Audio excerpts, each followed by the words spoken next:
कहते हैं कि भगवान का स्वभाव देखो, कितनी दयालुता का यह स्वभाव है।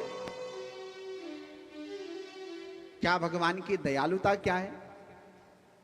तो भगवान जब मैया यशोदा के आंगन में जब वह पालने में लेटे हैं, तो उस समय पूतना अपने स्तन में कालकूट विष लगा करके और भगवान को मारने के लिए आई। अब भगवान क्या करते हैं? भगवान ने क्या किया? पूतना तो भगवान को मारने आई थी, लेकिन जब भगवान सुखदेव वर्णन करते हैं कि भगवान की दयालुता देखो, जो पूतना मारने आई थी, भगवान ने उससे मारा नहीं, अपितु उससे तार दिया। जो लोग अपनी मैया यशोदा को प्रदान करने वाले थे, वही लोग भगवान ने उस पूतना को प्रदान कर दिया। ये भगवान की कृपालुता है, ये भगवान की दयालुता है। बोलिए वृंदावन बिहारी लाल की जय हो। कहते हैं कि भगवान का स्वभाव भी बहुत अच्छा है। भगवान जितने स्वरूप में सुंदर दिखते हैं, उतना ही भगवान का स्वभाव भी अच्छा है।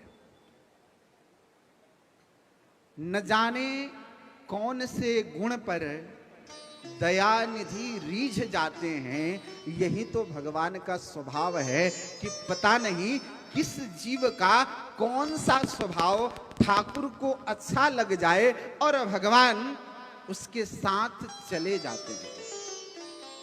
आप सब जब वृंदावन जाते होंगे ना, तो जब श्री ठाकुर जी के मंदिर में आप बांके बिहारी जी का जब दर्शन करते हैं, तो आप सब यह अनुभव करते होंगे कि भगवान के दिव्य सुंदर छटा को देखते हुए मन में ऐसा भाव उत्पन्न होता होगा कि ठाकुर का यह दिव्य स्वरूप यह ऐसे ही हृदय में विराजित हो जाए। केवल आप सोच ही रहे होंगे, इतने देर में ही वहां पर्दा लग जाता है। इतना टाइम नहीं मिलता कि इस पूरे वाक्य को आप देख करके सोच सके। क्यों? क्योंकि भगवान का स्वभाव इतना सरल है, भगवान का स्वभाव इतना सहज है। तो भगवान के परिकर जानते हैं कि मुझे पता है कि मेरे ठाकुर इतने दयालु हैं, मेरे ठाकुर इतने कृपालु हैं कि न जाने कौन से भक्त के साथ उसकी प्रार्थना पर इस मंदिर को छोड़ करके और चले जाएं।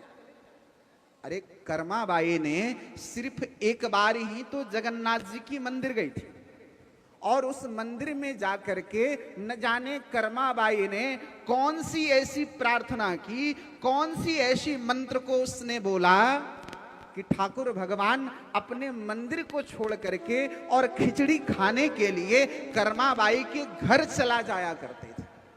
ये भगवान की दयालुता है, ये भगवान की कृपालुता है। न जाने किस भक्त का नजर, न जाने कौन सा भक्त अपनी कौन सी बात कह दे और ठाकुर के हृदय में वह बस जाए। भगवान का नेत्र न जाने किस भक्त से मिल जाए और भगवान उस भक्त के साथ वहां से चले जाएं। इसलिए बिहारी जी के मंदिर में पर्दा लगा देते। और जीवन में प्रयत्न यही होना चाहिए कि हमारा और आपका यदि नजर कहीं मिले तो भगवान के नजरों से नजर मिले। और जब भगवान के नजरों से नजर मिल जाए तो समझ लेना इस मानव जीवन धन्य हो गया, यह जीवन मिलना यह सफल हो गया।